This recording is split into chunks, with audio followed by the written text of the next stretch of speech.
High বন্ধুরা, কেমন আছো তোমরা সবাই? আশা করি ভালো আছো।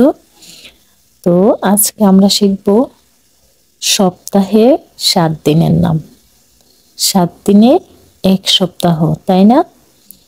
তো আমরা ইংরেজির সাথে সাথে বাংলাটাও শিখে ফেলবো আজকে। তো চলো শুরু করা যাক।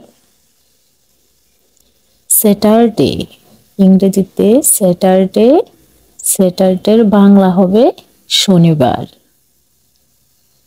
ইংরেজি সানডে, সানডের বাংলা রবিবার।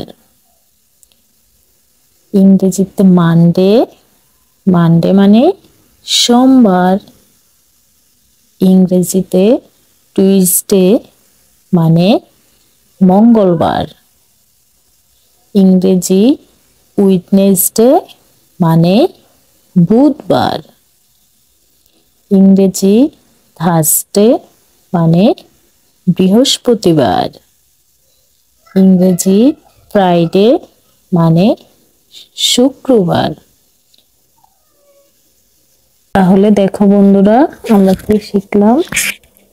ইংরেজি 7 দিনের নাম: Saturday, Sunday, Monday, Tuesday, Wednesday, Thursday, Friday. আর বাংলা নামগুলো কি শিখলাম: শনিবার, রবিবার,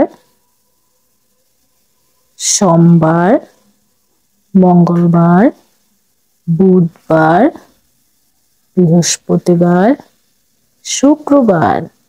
তো বন্ধুরা, আমরা কি করব, বাসায় বসে এগুলো খুব ভালোভাবে শিখবো। ইংরেজি এবং বাংলা 7 দিনের নামগুলো আমরা ভালোভাবে শিখবো, লিখবো এবং আম্মুকে মুখস্থ বলবো। তাহলে ভিডিওটি এই পর্যন্তই। যদি ভালো লাগে একটা লাইক করে যাবে আর চ্যানেলটি সাবস্ক্রাইব করে দেবে। সবাইকে বাই।